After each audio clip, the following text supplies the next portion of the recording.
मैंने देखा आज जो ट्रेडिशनल खान पान की चीजें हैं उसमें बिजनेस में आगे बढ़ रहा है। कोई मेडिकल के इक्विपमेंट इस प्रकार से बना रहे हैं कि भाई आपको अब आसानी से आप अपना देख सकते हैं। यानी कोई सोशल मीडिया के ग्लोबल जायंट्स से मुकाबला करने की तैयारी कर रहा है। यही सपने हैं, यही स्पिरिट है, यही शक्ति है। इसीलिए लोग कहते हैं मैं इसे नष्ट करूंगा।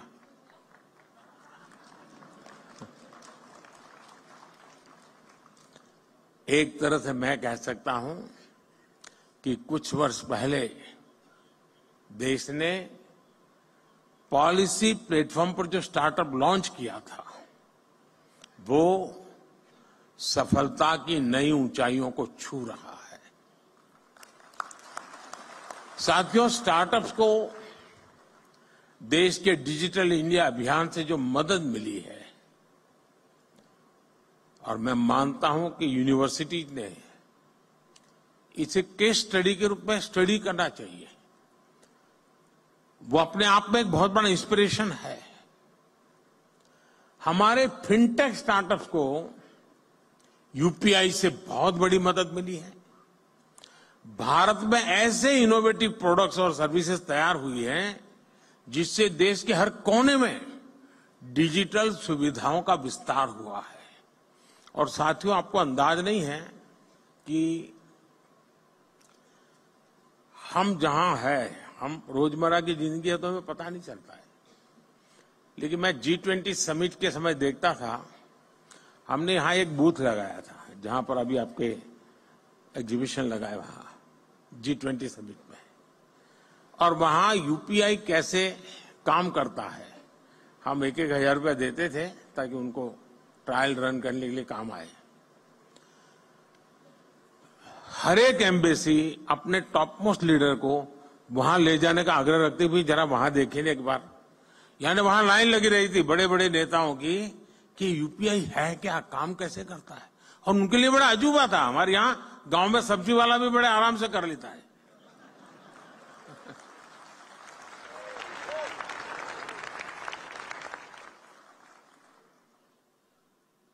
साथियों, इससे फाइनेंशियल इंक्लूजन को बल मिला है।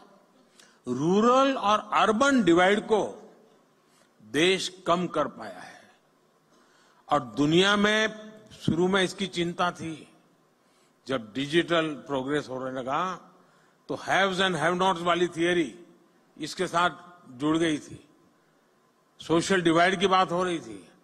भारत ने टेक्नोलॉजी को डेमोक्रेटाइज कर दिया है और इसलिए हैव्स एंड हैव नॉट्स वाली थियरी मेरे यहां चल नहीं सकती है। मेरे यहां सबके लिए सब कुछ है। आज एग्रीकल्चर हो, एजुकेशन हो, हेल्थ हो, इनमें स्टार्टअप के लिए नई संभावनाएं बन रही है। मुझे इस बात की भी खुशी है कि हमारे 45% से ज्यादा स्टार्टअप्स 45% से ज्यादा स्टार्टअप्स इसका नेतृत्व महिलाएं कर रही है, नारी शक्ति कर रही है।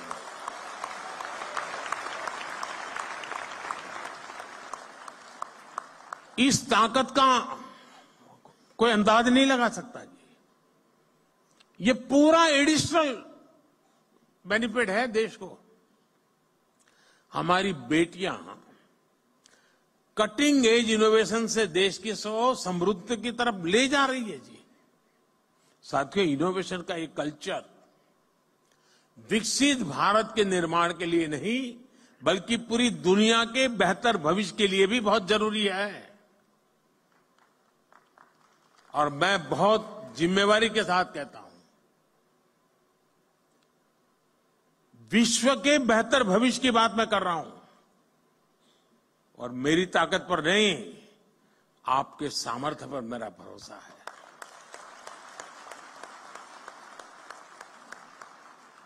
भारत ने अपना ये विजन अपनी G20 प्रेसिडेंसी के दौरान स्पष्ट किया है। इसी प्रीमाइसिस में G20 समिट हुई। विश्व के सभी बड़े नेता कोविड के बाहर दुनिया को कहां ले जाना, इसके लिए खड़े बैठे थे।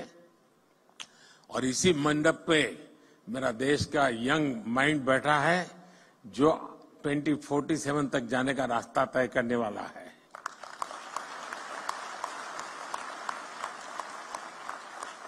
भारत ने स्टार्टअप 20 के तहत दुनिया भर के स्टार्टअप इकोसिस्टम को एक साथ लाने का प्रयास किया है।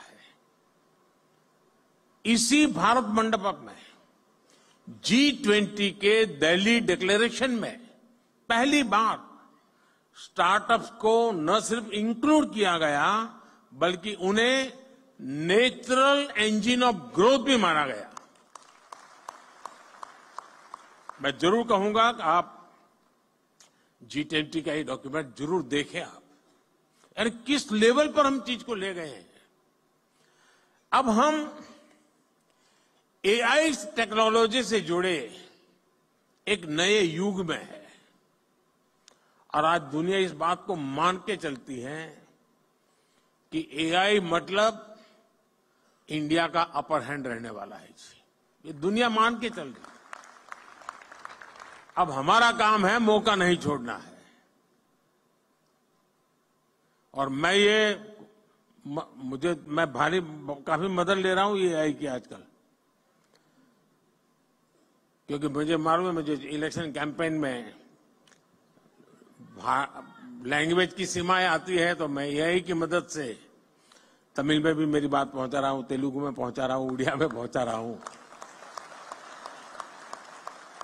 तो आप जैसे नौजवान ये काम करते हैं तो मेरा भी काम हो जाता है। पहले मैं देख रहा था कोई मुझे मिलता था तो एक जमाना था पहले ऑटोग्राफ मांगते थे, धीरे धीरे फोटोग्राफ मांगने लगे, अब सेल्फी मांगने लगे, अब तीनों मांग रहे, सेल्फी चाहिए, फोटोग्राफ चाहिए, ऑटोग्राफ चाहिए। अब करे क्या? तो मैंने AI वाली मदद ले ली। मैंने अपने नमो ऐप पर एक व्यवस्था खड़ी कर दी, अगर मैं यहां से गुजर रहा हूं और कहीं पर एक कोने पर आपका आधा चेहरा भी आ गया तो AI की मदद से आप निकाल सकते हैं मोदी के साथ मैं खड़ा हूं।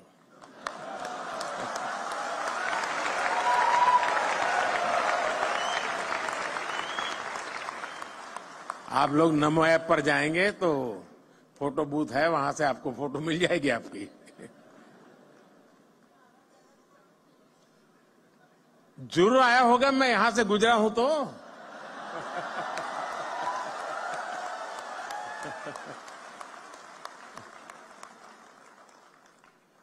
साथियों, इसलिए भारत के यंग इनोवेटर्स के लिए और ग्लोबल इन्वेस्टर्स के लिए AI एक ऐसा क्षेत्र अनगिनत नए अवसर लेकर के आया है। National quantum mission, India AI mission और सेमीकंडक्टर मिशन, ये सारे अभियान भारत के युवाओं के लिए संभावनाओं के नए द्वार खोलेंगे। अभी कुछ महीने पहले मुझे अमेरिका की संसद को संबोधित करने के लिए उन्होंने बुलाया था, तो मैंने वहां AI की चर्चा की। तो मैंने कहा अब AI दुनिया का भविष्य तय करने के लिए सामर्थ्यवान बनता जा रहा है, तो जितनी वहां समझ थी उतने हिसाब से तालियां बजी।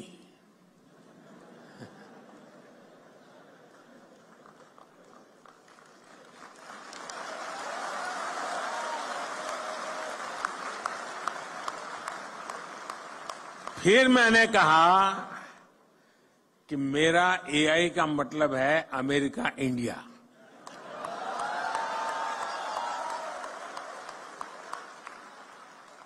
तो पूरा सभागृह खड़ा हो गया।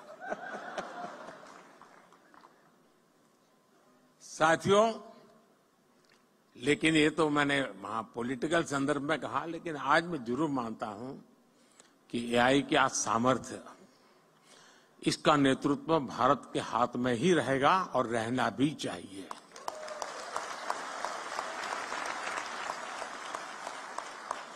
Indian solutions for global applications की भावना मुझे पक्का विश्वास है बहुत बड़ी मदद करेगी। भारत के युवा इनोवेटर जिन प्रॉब्लम्स का सॉल्यूशन ढूंढेंगे वो दुनिया के अनेक देशों की मदद करेगा। मैं पिछले दिनों को एक प्रयोग करता रहता हूं। मैं दुनिया के कई देशों के साथ हमारे देश के बच्चों के हैकाथॉन करवाता हूं।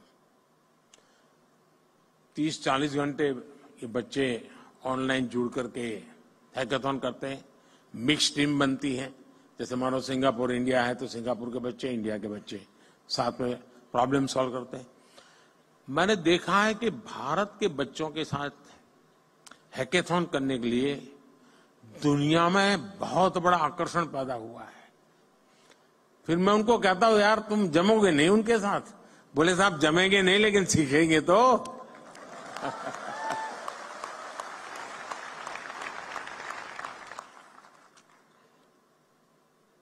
दोस्तों, भारत में जो इनोवेशन ट्राइड और टेस्टेड होगा वो दुनिया की हर ज्योग्राफी और डेमोग्राफी में सक्सेसफुल होगा, क्योंकि हमारे यहां सब नमूने हैं। यहां रेगिस्तान भी मिलेगा, यहां बाढ़ वाला इलाके भी मिलेगा, यहां पर मीडियम पानी वाला भी है, यानी हर प्रकार की चीज आपको एक ही जगह पर सब मौजूद है जी। और इसलिए यहां जो सक्सेस हुआ वो दुनिया में कहीं पर भी सक्सेस हो सकता है। साथियों, भारत लगातार इस विषय में फॉरवर्ड प्लानिंग करते हुए चल रहा है। देश ने हजारों करोड़ रुपयों के नेशनल रिसर्च फाउंडेशन बनाने का निर्णय लिया है। थोड़े समय पहले इसका निर्णय आपने देखा होगा। और इंटरिम जो बजट हमने रखा था, हमारे देश में कुछ चीजों की चर्चा करने के लिए लोगों को फुर्सत नहीं है, क्योंकि फालतू चीजों में उनका टाइम बहुत जाता है।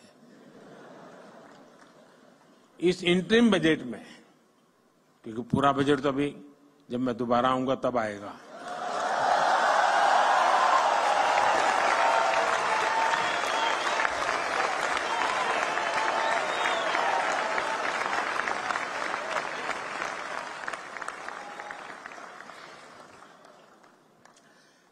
इस इंटरिम बजट में एक बहुत बड़ा निर्णय हुआ है। मैं चाहता हूं कि देश के हर नौजवान को पता होना चाहिए।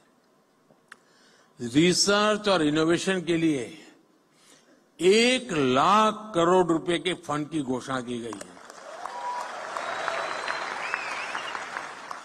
इससे सनराइज टेक्नोलॉजी एरिया में लंबे समय तक चलने वाले रिसर्च प्रोजेक्ट में मदद मिलेगी। भारत ने डिजिटल डेटा प्रोटेक्शन के लिए बेहतरीन कानून भी बनाया है। स्टार्टअप्स को प्रोत्साहित करने के लिए जो भी कदम जरूरी है वो सारे उठाए जा रहे हैं। अब देश फंडिंग का एक बेहतर मैकेनिज्म बनाने का भी प्रयास कर रहा है। साथियों, आज जो स्टार्टअप सफल हो रहे हैं उन पर एक बड़ी जिम्मेदारी भी है।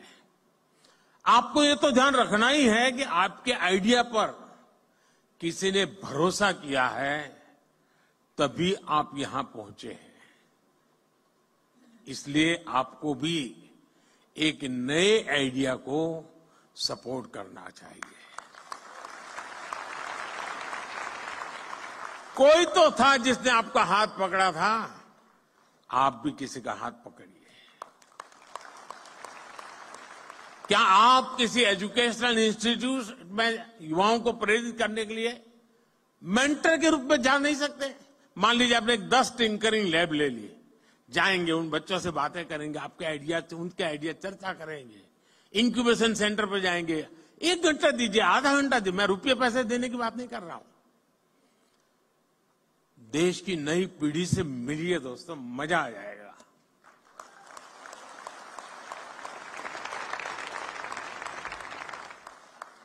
आप कॉलेजों में, यूनिवर्सिटीज में स्टूडेंट से मिलकर के उन्हें गाइड कर सकते हैं, क्योंकि आपके पास कहने को एक सक्सेस स्टोरी है। उसको सुनने के लिए युवा मन तैयार है। आपने खुद को साबित किया है। अब आपको दूसरे नौजवानों को दिशा दिखानी है। देश हर कदम आपके साथ है। मैं यहां दो और भी बात कहना चाहता हूं। ये जो मैं सरकार में काम करता हूं, थोड़ा अंदर की बात बताता हूं, मीडिया में नहीं जानी चाहिए।